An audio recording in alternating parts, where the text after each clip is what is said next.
बिस्मिल्लाहिर्रहमानिर्रहीम। अस्सलाम वालेकुम नाज़रीन, आप यूट्यूब चैनल देख रहे हैं। मैं इमरान खान हूँ। सबसे पहले आपको ज़ुल्म खलील दाद जो अमेरिका के नुमाइंदा बराए अफ़गानिस्तान रहे और इस खित्ते के लिए अमेरिका की जो है वो एक ऑफिशियल कैपेसिटी के अंदर वो काम करते रहे।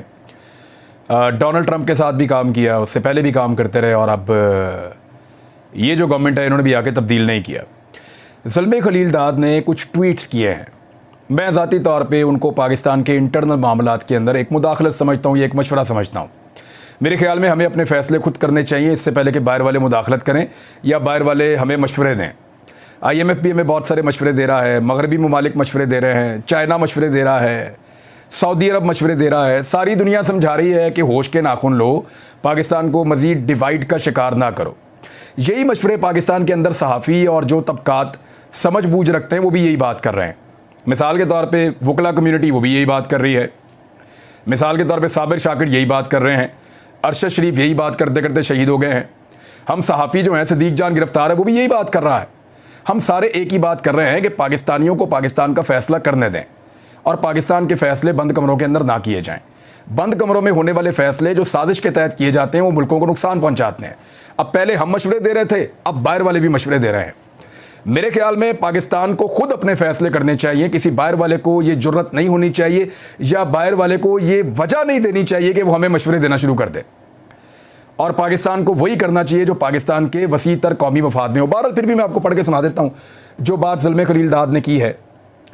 अंग्रेज़ी में उन्होंने 4 ट्वीट्स किए हैं। उन्होंने कहा, there are indications that Pakistan parliament which is controlled by the government coalition might well ask the Supreme Court to disqualify Imran Khan from running for election and even prohibit Pakistan Tehreek-e-Insaf in the next few days।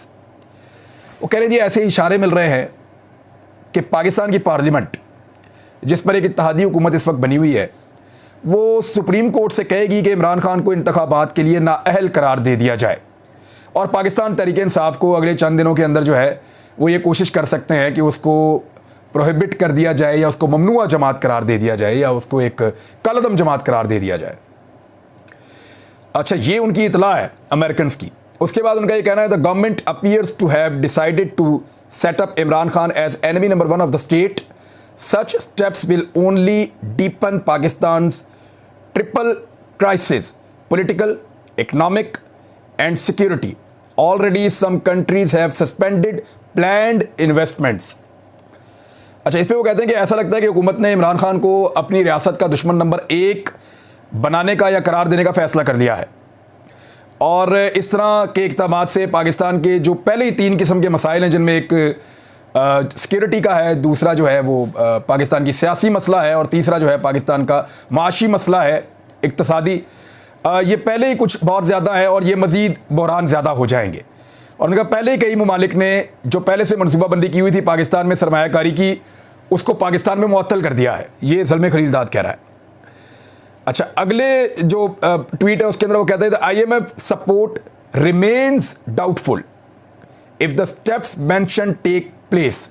International support for Pakistan will decline further.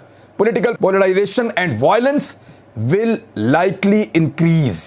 वो ये कह रहे हैं कि IMF की हमायत, जो IMF से पैसे वैसे मिलने हैं पाकिस्तान को, वो भी उन्होंने कहा मशकूक है। और अमेरिका जो है वो इशारे इस तरह के जब देता है तो एक्चुअली वो आपको बता रहा होता है कि ऐसी ये भी कर देंगे, जो एक गरीब और कमज़ोर मुल्क के लिए मुश्किल है।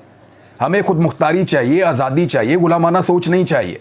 हम अपने फ़ैसले खुद करें और अच्छे फ़ैसले करेंगे, लोग हमारे ऊपर उंगली ना उठा पाएँ।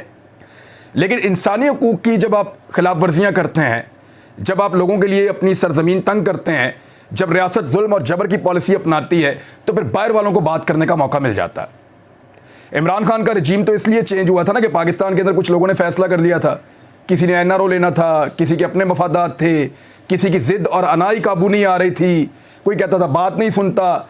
अच्छी खासी चलती हुई इकॉनमी रजीम चेंज ऑपरेशन कर दिया और अमेरिका से भी एक लेटर आ गया लहराता हुआ और उसका नतीजा निकला पाकिस्तान के अंदर आपके सामने है। तो एक तो वो हुआ था और अब जो है वो पूरा पाकिस्तान समझा रहा है, बात समझ नहीं आ रही। और ये एक और जनाब आखिरी ट्वीट का हिस्सा मैं आपको पढ़ के सुना देता हूँ। वो कह रहे हैं, पाकिस्तान के बैनुल-अक़वामी हमायत में कमी आ जाएगी और सियासी पोलराइजेशन और तशद्दुद के बढ़ने का इम्कान भी है। और ये चीज़ें तो पाकिस्तान में हो रही हैं, अच्छी नहीं हो रही, बुरी हो रही हैं, लेकिन लगातार हो रही हैं और हम होती हुई देख रहे हैं। और हम बार बार समझा रहे हैं कि रियासत के इदारों को अवाम के सामने खड़ा ना किया जाए। ये कोई अच्छी पॉलिसी नहीं है कि आप पब्लिक को पुलिस के सामने, रेंजर्स के सामने, एफसी के सामने, इदारों के सामने लाकर खड़ा कर दें।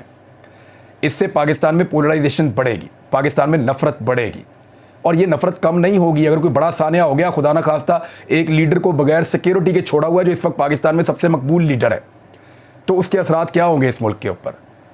मज़ीद वायलेंस होगा, तशद्दुद खुदा न खास्ता बढ़ेगा। द IMF सपोर्ट, इसके बारे में अगला जो आखिरी उन्होंने ट्वीट किया, उन्होंने ये कहा, जुल्म खलीलदाद कह रहा है कि I hope the Pakistani political leaders rise above destructive petty politics that undermine the national interest.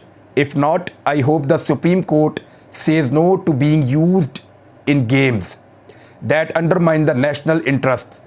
I am becoming increasingly concerned about Pakistan.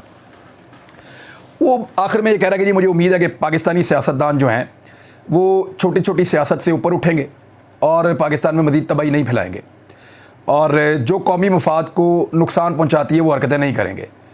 और अगर ऐसा नहीं हुआ, मुझे ये भी उम्मीद है कि पाकिस्तान की जो अदलिया है वो फिर इस खेल का हिस्सा नहीं बनेगी जिसमें पाकिस्तान के मफाद को नुकसान पहुँचे। और फिर उन्होंने कहा कि अगर ऐसा नहीं होता तो फिर पाकिस्तान के बारे में मेरी तशवीश बढ़ती जा रही है। देखिए, किसी बाहर वाले को पाकिस्तान के बारे में तशवीश होने की ज़रूरत नहीं है। पाकिस्तानियों को खुद अपने बारे में तशवीश होनी चाहिए, क्योंकि अमेरिका के स्टेट डिपार्टमेंट ने एक रिपोर्ट छापी है और ये इंतहाई शर्मनाक सूरत हाल है पाकिस्तान के लिए। मैं आपको पढ़ के सुना देता हूँ रिपोर्ट क्या क्या रही है और इंतहाई अफसोसनाक है। उसके लुब्बे लुबाब मैं आपको बता रहा हूँ। इंसानी हकूक़ की खिलाफ वर्जियों के हवाले से ये रिपोर्ट आई है और अमेरिका ने शहबाज हुकूमत में इंसानी हकूक़ की सूरत हाल को तशवीशनाक करार दे दिया है। ये शहबाज शरीफ की हुकूमत के अंदर, एक्चुअली शहबाज हुकूमत नहीं है, ये बिलावल हुकूमत है, जरदारी हुकूमत है, ये शहबाज हुकूमत है, मौलाना फजलुर रहमान हुकूमत है, MQM की हुकूमत है, बलूचिस्तान अवामी पार्टी की हुकूमत है और बाकी जो पॉलिटिकल पार्टीज़ ANP है वो सब 13 जमाती इत्तेहाद है। फिर काफ लीग की भी आधी जमात उधर मिली, बल्कि पूरी अब उधर चली गई है। ये लोग तो अब PTI ज्वाइन कर गए हैं। तो इस तरह ये सारी जमातें मिलकर इस वक्त एक हुकूमत बना चुकी हैं और उस हुकूमत के अंदर इंसानी हकूक़ की सूरत हाल तशवीशनाक करार दे दी है अमेरिकन स्टेट डिपार्टमेंट ने। और अमेरिकन स्टेट डिपार्टमेंट जो है दुनिया के मुख्तलिफ मुल्कों के बारे में रिपोर्टें शाया करता है, चाइना के बारे में भी, इंडिया के बारे में भी, ये रशिया के बारे में भी, पाकिस्तान के बारे में भी, इराक, ईरान, सोमालिया, हर एक के बारे में। तो मेरे ख्याल में अमेरिका के अंदर भी सूरत हाल बाद औक़ात बहुत ख़राब होती है और हमने इस सूरत हाल का जायज़ा कई दफ़ा लिया अपने वीलॉग्स में। मगर पाकिस्तान के बारे में वो बात कर रहे हैं। उन्होंने कहा कि शहबाज हुकूमत में पाकिस्तान में इंसानी हकूक़ की पामालियों से मुतालिक रिपोर्ट जारी कर दी है। जायज़ा रिपोर्ट में मुल्क की सूरत हाल को तशवीशनाक करार दिया गया है। और इंडिया के बारे में जो रिपोर्ट आई ना, वो 50 के करीब सफ़ों की है, 50 से कुछ ऊपर है। इंडिया जो है वो लगभग 1.5 अरब की आबादी का मुल्क है, बहुत बड़ी आबादी है इंडिया की। पाकिस्तान से आप ये समझ लें कि 5-6 गुना बड़ा मुल्क है। आबादी भी बड़ी, रकबा भी बड़ा, मसाइल भी बहुत ज़्यादा, वहाँ पे इंसानी हकूक़ की खिलाफ वर्जियाँ भी बहुत ज़्यादा होती हैं। लेकिन इस वक्त हालात ये हैं कि इंडिया के अंदर इंसानी हकूक़ की खिलाफ वर्जियों के ऊपर जो रिपोर्ट छपी है वो 50 से कुछ ज़ायद सफ़ों की छपी है और पाकिस्तान के अंदर जो इंसानी हकूक़ की खिलाफ वर्जियों की रिपोर्ट छपी है वो 70 से ज़ायद सफ़ों के ऊपर छपी है।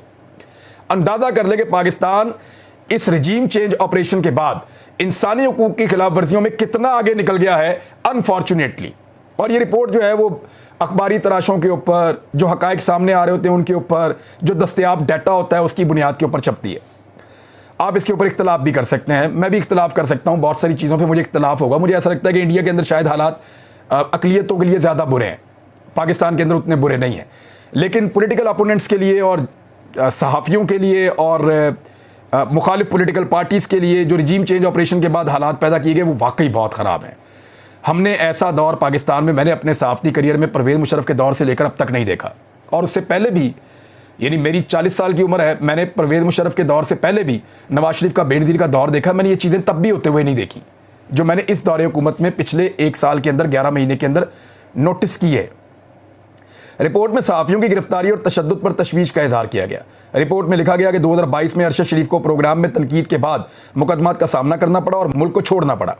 मुल्क छोड़ने के बाद अरशद शरीफ को 23 अक्टूबर 2022 को कीनिया के मज़ाफ़ाती इलाके में फायरिंग करके कत्ल कर दिया गया और कीनिया की पुलिस ने वाक़े को गलत शनाख्त का मामला करार दे दिया। अमरीकी स्टेट डिपार्टमेंट ने कहा कि अरशद शरीफ के कत्ल की अवाम ने शदीद मजम्मत की और उसे वज़ीर आज़म शहबाज शरीफ ने तहकीकात को हुक्म दिया और साथ ही सहाफ़ी इमरान रियाज और साबिर शाकिर के खिलाफ भी बगावत के इल्ज़ामात के तहत मुकदमा दर्ज कर लिए गए। अब ये कितनी शर्मिंदगी वाली बात है। और पहली दफ़ा साडा ना किसी रिपोर्ट से छप रहा है आलमी सतह पर, और क्या छप रहा है कि हमारे ऊपर बगावत के और गद्दारियों के मुकदमात हैं। यानी हम बागी हैं, हम गद्दार हैं, इसके मुकदमात हमारे ऊपर इतने ज़्यादा किए। मेरे ऊपर 2 दर्जन मुकदमात हैं पाकिस्तान में। साबिर शाकिर भाई पे भी लगभग 1 दर्जन के करीब मुकदमात हैं। वो पाकिस्तान से चले गए तो अब उन पे मुकदमात क्या देने हैं, वो होते तो उन पे और भी हो जाते। समी इब्राहिम साहब पे मुकदमात हैं।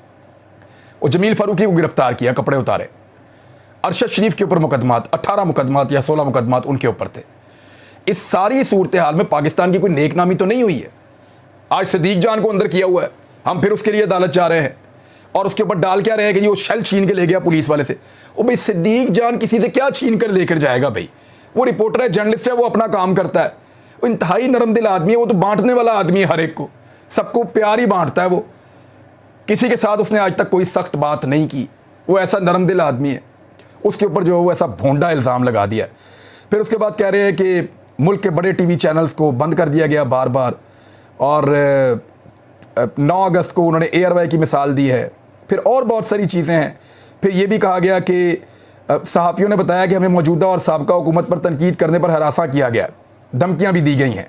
रिपोर्ट में लिखा गया कि पाकिस्तान का आइन पुरअमन इज्तिमा की आज़ादी फराहम करता है, लेकिन हुकूमत ने इन हुकूक को महदूद कर दिया है। पाकिस्तान में दफ़ा 144 बार बार लगा देते हैं और जलसों जुलूसों की इजाज़त नहीं देते। बहरहाल ये रिपोर्टें अब बाहर छपना शुरू हो गई हैं।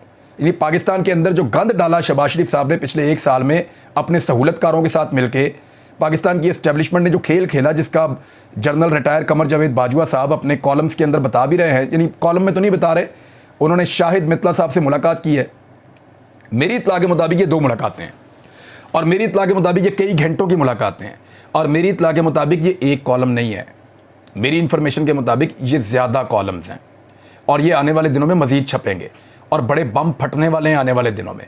बहुत सारी चीज़ें मज़ीद सामने आने वाली हैं। अभी जो कुछ आपके सामने है ना, ये बहुत थोड़ा है जो जनरल रिटायर कमर जावेद बाजवा साहब ने कन्फेस कर लिया है। मैं आपको बताता हूँ कि ये हुआ क्या था, अगले वीलॉग में बताता हूँ कि ये इंटरव्यू कैसे हुआ, ये बातचीत कैसे हुई, जनरल बाजवा उस वक्त किस स्टेट ऑफ माइंड में थे, और उनको इस बात का एहसास कब हुआ कि ये बातें उन्होंने जो कर दी हैं वो उन्होंने किस वजह से कर दी थी और कैसे ये बातें हो गई थी। ये सारा कुछ मैं आपको बताऊंगा। आज बहुत सारे लोग साबित करने टुड़े हुए हैं कि शाहिद मित्तला साहब ने इंटरव्यू जो है वो ठीक नहीं किया। मैं उनको बड़ी अच्छी तरह जानता हूं। वो एक अलग तरह के जर्नलिस्ट हैं, अलग तरह की सयाफत करते हैं, और वो बहुत टाइम लेते हैं अपनी स्टोरी को मैच्योर करने में।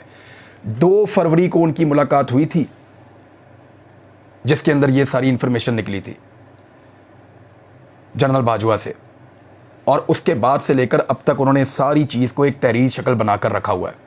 एक एक फैक्ट लिखा हुआ है, और कोई इससे भाग नहीं सकता, इसको डिनाई नहीं कर सकता। कोई कहेगा जी ऑफ द रिकॉर्ड है, कोई कुछ कहेगा, कोई कुछ कहेगा, लेकिन बहुत सारे सहाफ़ी आपको मिलेंगे ऐसे जो अब ये कहना शुरू हो जाएंगे जी बाजवा साहब ने तो ये कहा ही नहीं, जी वो तो तरदीद कर रहे हैं। बहुत सारे तर्जुमान आपको मिल जाएंगे जनरल बाजवा के, लेकिन जो लोग शाहिद मित्तला साहब को जानते हैं वो इस्लामाबाद में जर्नलिज्म कर रहे हैं बड़े लंबे अरसे से।